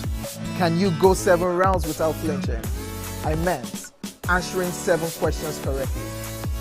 How well can you hold your liquor? If you're curious, then join us for the most exciting conversation and games with your favorite celebrities on 7 of 7.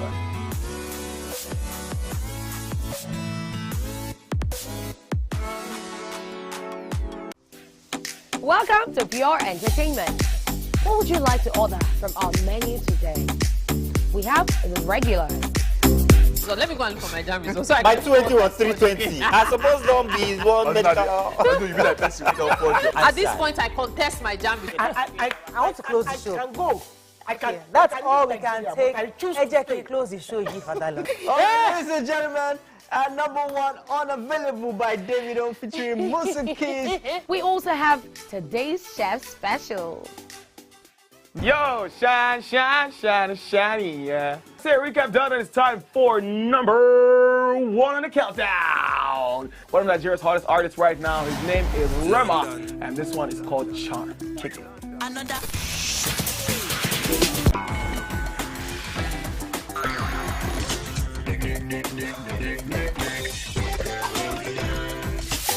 For dessert and a bit of nightcap, we have the nighttime and online specials.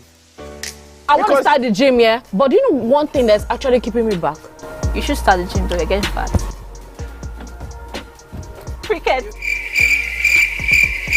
She says she does pole dancing to empower women. What's the difference? There's a difference. That's what I'm saying. So pole dancer, you're already almost naked. You're already almost naked. No, it's the empowerment for me. Sex can make a relationship better. No. Sex can never be overrated. It is needed. Especially when it's good sex too. Almost every guy has been with somebody's girlfriend. But they're for all of us now. That's why you're still single. I would not agree or disagree with that because I don't want to get into trouble. I have a home to go to. Your next question. Oh, you ready to fail? Who is the person you see us? What is his name? That woman. Bam! Bam! Today we'll go here. Hey! Let's catch up. I'm sure we've been able to satisfy your cravings, yeah? Stay tuned. Entertainment with Pure Entertainment. Hello, TVC Communications. How can I help? What makes TVC the right choice for my business? Excellent question, sir. Let me share some.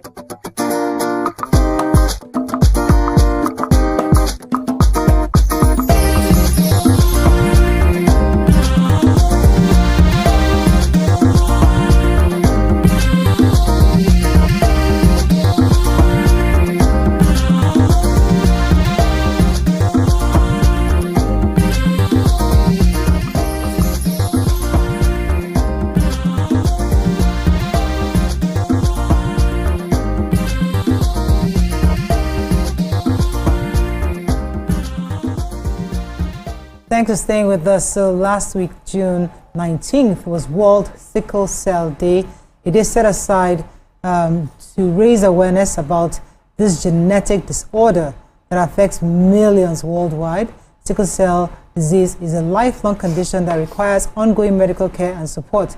The day was dedicated to educating ourselves again and others about the causes, the symptoms, and treatment options by promoting awareness and by understanding these we can improve the lives of those affected and work towards a future where everyone has access to quality care.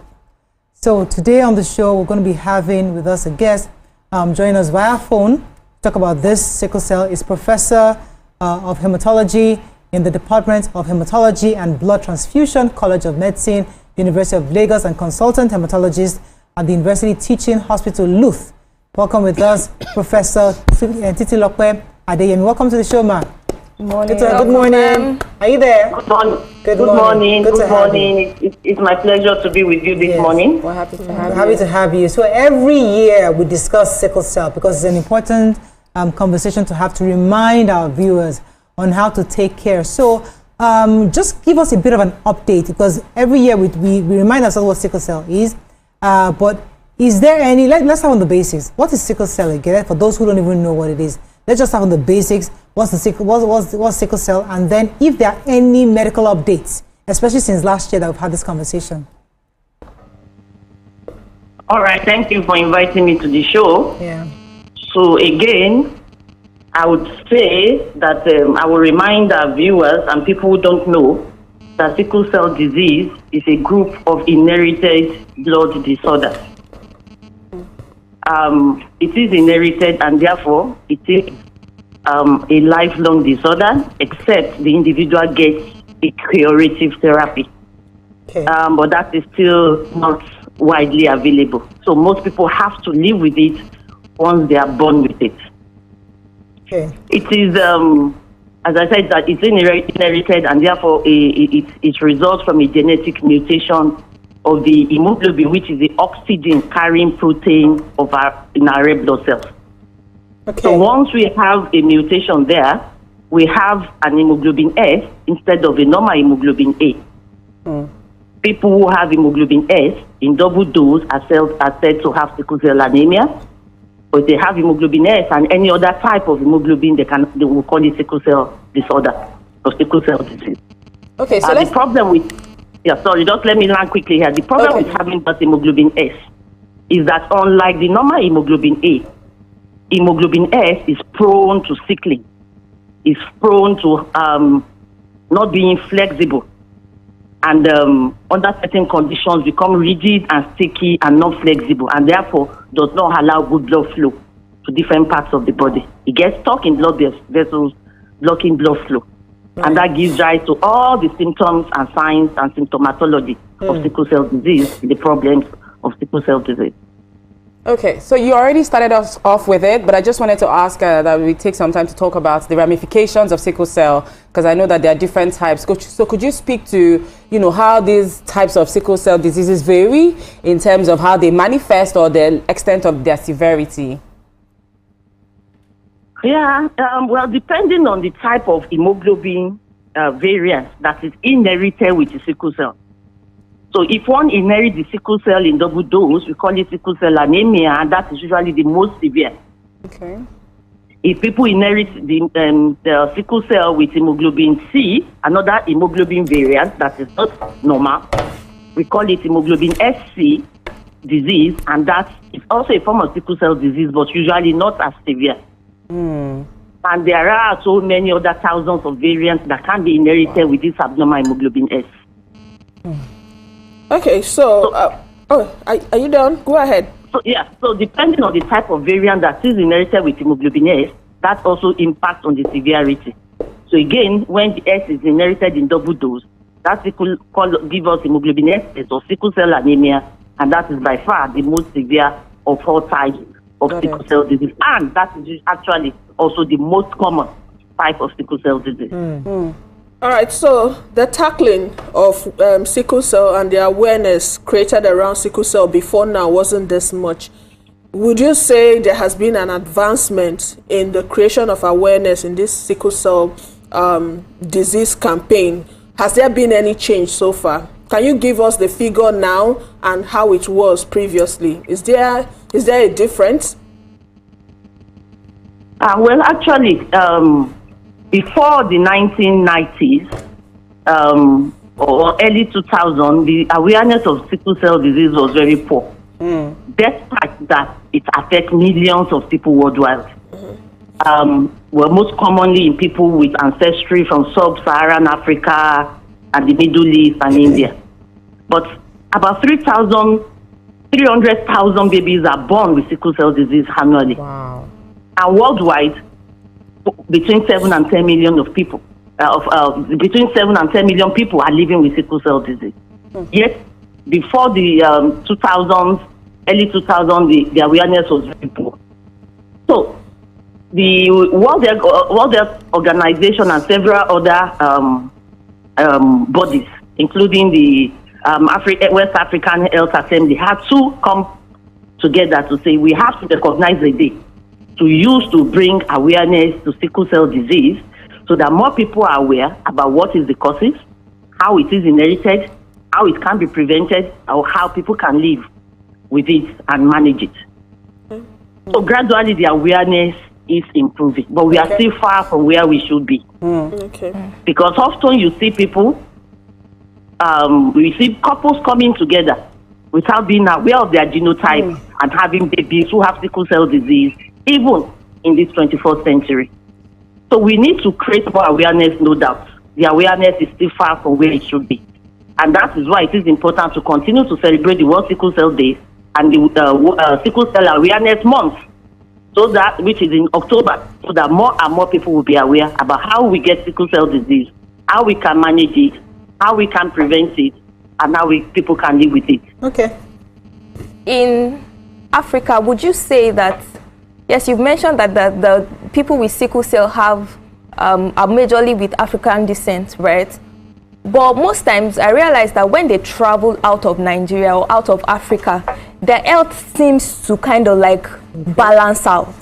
So is it a function of the environment, or there's something else aside from their blood that has a role to play in how often they fall sick? I wouldn't say that when people travel out of this environment, their life kind of balance out. Actually, we know that there are stressors or triggers of the sickle hemoglobin. Okay? So once they are exposed to these triggers or stressors anywhere in the world, then they are going to have the symptoms and problems and the complications of sickle cell disease. So we do have patients who leave Nigeria and goes abroad, so where it is extremely cold or much colder than in Nigeria, and they start to have more complications of sickle cell disease, more crisis.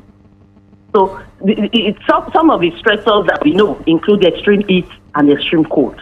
So it can happen anywhere. So it's part of the health maintenance strategies that we tell people living with sickle cell disease, okay, to avoid this extreme.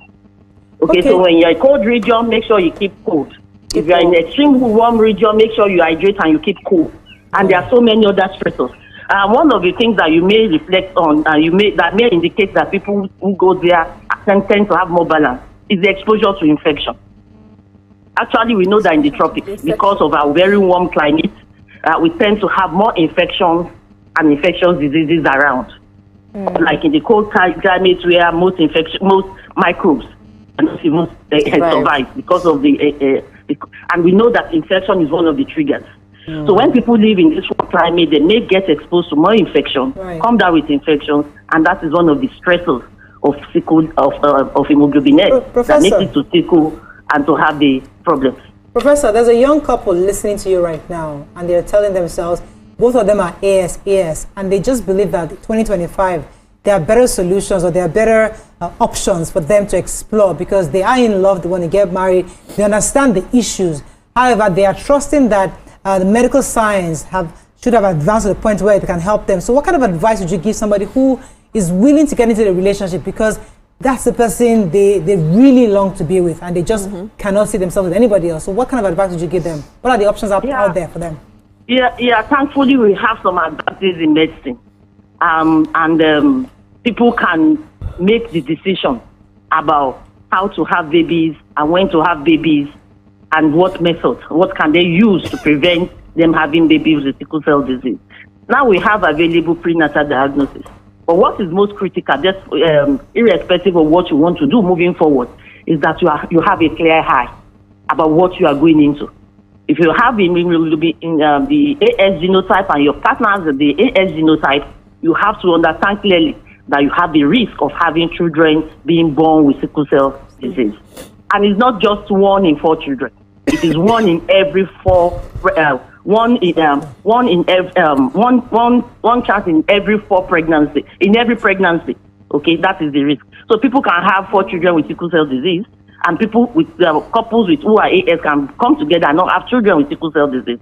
But there must be clear high that there's a high chance, a 25% chance. And that means that what are our options? Now we have prenatal diagnosis. So that means in early pregnancy, the genotype of the child can be identified. And people can now make informed decisions about what to do. Wow. Okay, if I have this baby who now happens to have the sickle cell disease, these are the care I must put in place so that they do not suffer from the disease. I mean, they do not suffer from the complications of the disease. They need to be registered early in care. They need to be to have all the preventive strategies we have in place for newborns and in early infancy, so that the child can grow up without having suffering. Okay. Too much of the sickle cell disease or having all the problems in sickle cell. I also now have pre-implantation genetic diagnosis. So people can choose the kind of babies they want to born. Okay? So they can choose that, they can choose the ovum or the egg or the fertilized egg that does not have the sickle cell disease and implant that so that they do not give birth to a child who has sickle cell disease. So there are now advances. But this of course has cost implications, and people have to be clear-eyed and informed about what it involves. Let me go on a very short break, Professor. When we come back, we wrap up with you. Stay with us. We'll be right back.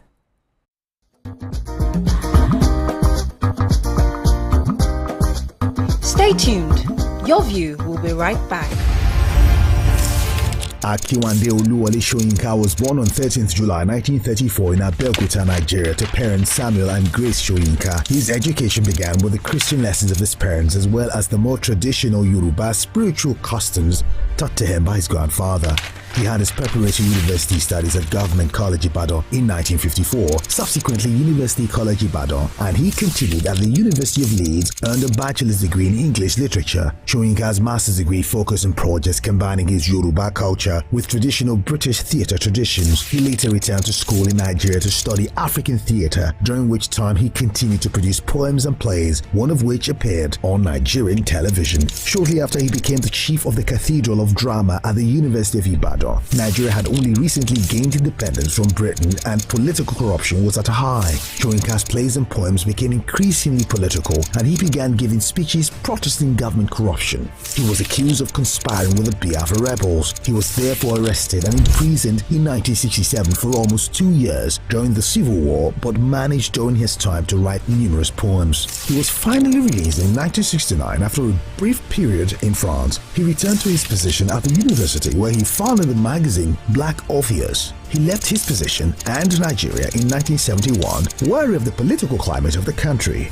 During this time, he published books of poetry and essays. His plays were collected and published, and newer plays were staged. In 1986, he was the first African to win the Nobel Prize in Literature for a wide cultural perspective and with poetic overtones fashioning the drama of existence. He dedicated his acceptance speech to Nelson Mandela and used the platform to criticize apartheid. Later that same year, Soyinka was awarded the Ajib Prize and in 1988 published his book Mandela's Earth and other poems as well as art, dialogue, and outrage, essays on literature and culture.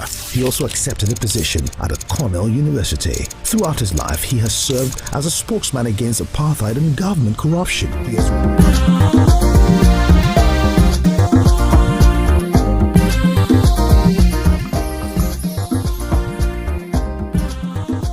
Thanks for staying with us. We still have our guest on the show, Professor Adeyemo.